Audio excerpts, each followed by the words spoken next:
माँ और बेटी का जो रिश्ता होता है उसे बहुत ही पवित्र माना जाता है। अगर बेटी पर जरा सी भी आँच आने लगे तो माँ वहाँ पर अपनी छाती अड़ा देती है और उस आँच को अपने ऊपर ले लेती है, लेकिन अपनी बेटी को खरौंच तक आने नहीं देती।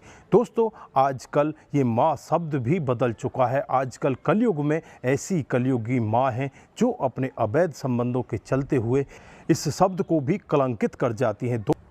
आज की घटना जो मैं आपको बताने जा रहा हूं, इसमें एक कलयुगी मां अपनी 5 साल की बच्ची को बड़ी ही बेरहमी के साथ मौत के घाट उतार देती है। दोस्तों, जब इस सब के बारे में आसपास के लोगों को पता चलता है तो किसी को भी अपने कानों पर यकीन नहीं होता कि एक मां ऐसा भी कर सकती है। और आइए दोस्तों, जानते हैं पूरा मामला क्या था। नमस्कार, जय हिंद। आप देख रहे हैं APH न्यूज़ राहुल रावत के साथ। तो दोस्तों, आज की जो हकीकत की घटना आपको बताने जा रहा हूं, उत्तर प्रदेश में एक ज़िला पड़ता है जालौन और इसी का एक माधवगढ़ थाना क्षेत्र है। इसी के अंतर्गत एक सरसा तोगड़ा गांव पड़ता है। सिरसा दोगड़ा गांव की हकीकत की घटना है। यहां पर ओम प्रकाश दुबे नाम का एक व्यक्ति, जिसका एक बेटा होता है जिसका नाम होता है अश्वनी, उम्र होती है 27 साल।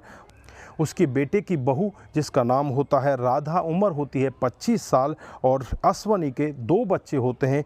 जो बेटी होती है उसकी उम्र होती है 5 साल, उसका नाम सहानी होता है। और बेटा होता है उसकी उम्र 3 साल होती है। घर परिवार ठीक तरह से चल रहा होता है। ओम प्रकाश दुबे की पत्नी का काफ़ी दिन पहले देहांत हो जाता है। ओम प्रकाश दूसरे के खेतों में कामकाज किया करता है। इसका बेटा होता है अश्वनी, वो दिहाड़ी मजदूरी का काम किया करता है। सुबह घर से जाता और शाम को अपने घर पर आ जाया करता। इनका घर परिवार बहुत ही अच्छे से चल रहा होता है।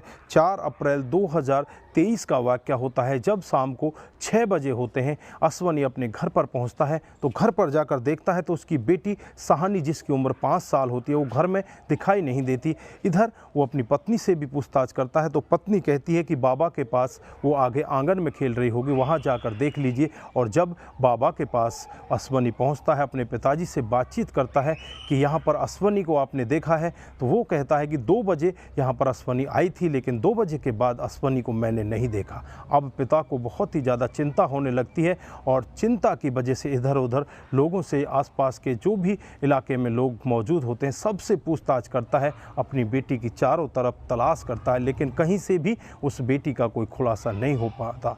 लगभग 2 घंटे का समय ऐसे ही बीत जाता है। 8 बज जाते हैं और नज़दीकी पुलिस स्टेशन में अश्वनी पहुंच जाता है। वहां जाकर अपनी बेटी की गुमशुदगी की रिपोर्ट दर्ज कराता है और उनसे कहता है कि साहब, मेरी बेटी को ढूंढ दीजिए, मेरी 5 साल की बच्ची है, अचानक घर से गायब हो चुकी है। उसके बाद पुलिस भी एकदम से एक्शन मोड में आती है और पुलिस गांव का रुख करती है। पुराने स्कूल के पास पहुंचती है। वहां पर कुछ केले के पेड़ होते हैं, वहां पर झाड़ियां पड़ी होती हैं। उन झाड़ियों के अंदर एक सफ़ेद चद्दर दिखाई देती है।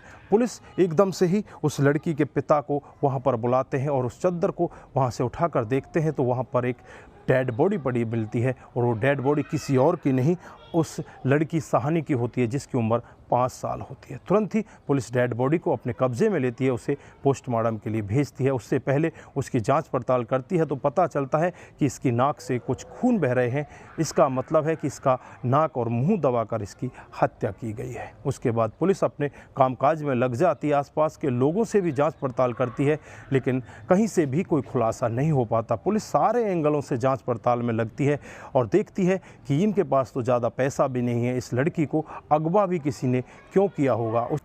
अगर किसी ने इस लड़की को अपनी हवस बुझाने के लिए किडनैप किया था तो उसने भी ऐसा नहीं किया। तो यहाँ पर भी पुलिस सोचने लग जाती है कि ऐसा भी कोई व्यक्ति नहीं है। अब पुलिस को ना जाने किस तरह से घर वालों के ऊपर शक चला जाता है। और लड़की का पिता होता है अश्वनी, उसके मोबाइल की CDR रिपोर्ट निकाली जाती है तो उसमें कोई ऐसा संदिग्ध नंबर नहीं मिलता जिससे कि पुलिस को उसके ऊपर शक हो सके। उसके बाद उसकी पत्नी राधा के मोबाइल की CDR रिपोर्ट निकाली जाती है तो उसमें पता चलता है कि राधा एक नंबर पर बहुत ही ज़्यादा बातचीत किया करती है। जब उस नंबर के बारे में पता चलता है तो नंबर किसी नेत्रपाल का होता है और नेत्रपाल की उम्र 24 साल होती है। नेत्रपाल इसी गांव का रहने वाला होता है। अब पुलिस एकदम से नेत्रपाल के घर का रुख करती है, नेत्रपाल को अपनी गिरफ्त में लेती है और पूरी डिटेल उसके सामने रखती है। इधर जो पत्नी होती है राधा, उसको भी गिरफ्तार कर लिया जाता है। दोनों को आमने सामने बिठाकर जब पुलिस अपनी सख्ती के साथ पूछताछ करती है तो दोनों थोड़ी देर में ही टूट जाते हैं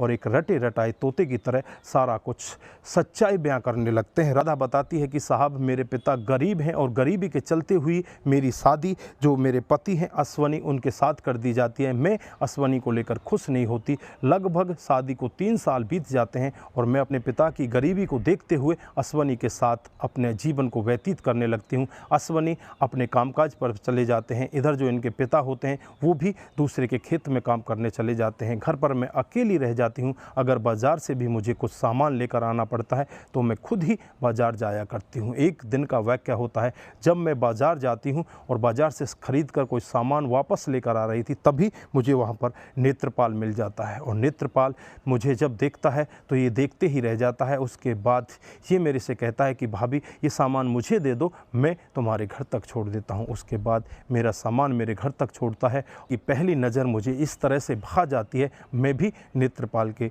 प्यार में दीवानी हो जाती हूँ। इधर नेत्रपाल भी मेरे प्यार में दीवाना हो जाता है। हम दोनों एक दूसरे के प्यार में इस तरह से पड़ जाते हैं, एक दूसरे के साथ संबंधों में आ जाते हैं। एक पति पत्नी जैसे संबंधों में हम रहने लगते हैं। जब भी मेरा पति और मेरा जो ससुर होता है घर पर नहीं होते, मैं नेत्रपाल को घर पर बुला लिया करती हूँ और दिन में ही एक दूसरे के साथ संबंध बनाए करते हैं। धीरे धीरे ऐसे ही समय बीतता रहता है और लगभग काफ़ी दिन का समय बीत जाता है। 4 अप्रैल 2023 आ जाती है और जब दोपहर दिन के करीब 2:30 बजे का वक्त होता है, नेत्रपाल नशे की हालत में मेरे घर पर आ जाता है और घर पर आने के बाद नेत्रपाल को देखते ही मैं बहुत ज़्यादा खुश हो जाती हूँ और खुशी के मारे हम दरवाज़ा लगाना भी भूल जाते हैं और एक दूसरे के साथ संबंध बनाने के लिए कमरे के अंदर चले जाते हैं। और जैसे ही कुछ समय बीतता है तो वहाँ पर जो मेरी 5 साल की लड़की होती है सहानी, वो आ जाती है। वो देखते ही चीखने लगती है, चिल्लाने लगती है। तुरंत ही नेत्रपाल उसके मुँह को दबाने लगता है और दबाने के बाद उसकी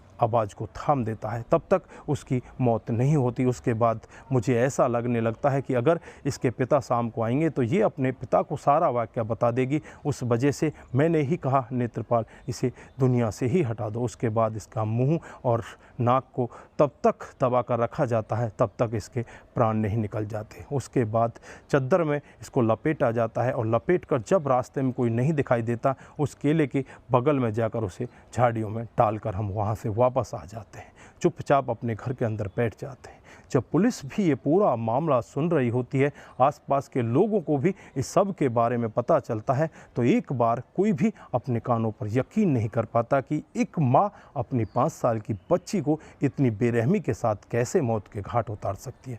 दोस्तों, पुलिस तुरंत ही एक्शन मोड में आती है। उन दोनों के खिलाफ तमाम धाराएं लगाकर उन्हें जेल के अंदर बंद कर देती है। लड़की के पिता से बातचीत की जाती है तो वो भी बहुत बड़ा अफसोस करता है और कहने लगता है कि मुझे नहीं पता कि मेरे पीछे मेरी घरवाली क्या गुल खिला रही है। मेरी छोटी सी मासूम बच्ची को इतनी निर्मम तरीके से उसकी हत्या कर दी जाती है। दोस्तों, पिता का और दादा का भी रो रो कर बुरा हाल होता है। दोस्तों, इस घटनाक्रम पर आप क्या बोलना चाहते हैं? ऐसी कलयुगी माँ के बारे में आपकी क्या राय है? एक बार कमेंट बॉक्स में ज़रूर दीजिएगा। दोस्तों, इस घटनाक्रम को सुनाने का उद्देश्य सिर्फ आपको जागरूक करना है, आपको बताना है कि हमारे समाज में इस तरह की घटनाएं भी हो रही हैं। दोस्तों, आज के लिए बस इतना ही। फिर मिलते हैं किसी नए मोड के साथ। तब तक के लिए आप अपना ख्याल रखें, अपने परिवार का ख्याल रखें, सतर्क रहें, सावधान रहें और ऐसे क्राइम को अपने आसपास ना होने दें। नमस्कार, जय हिंद।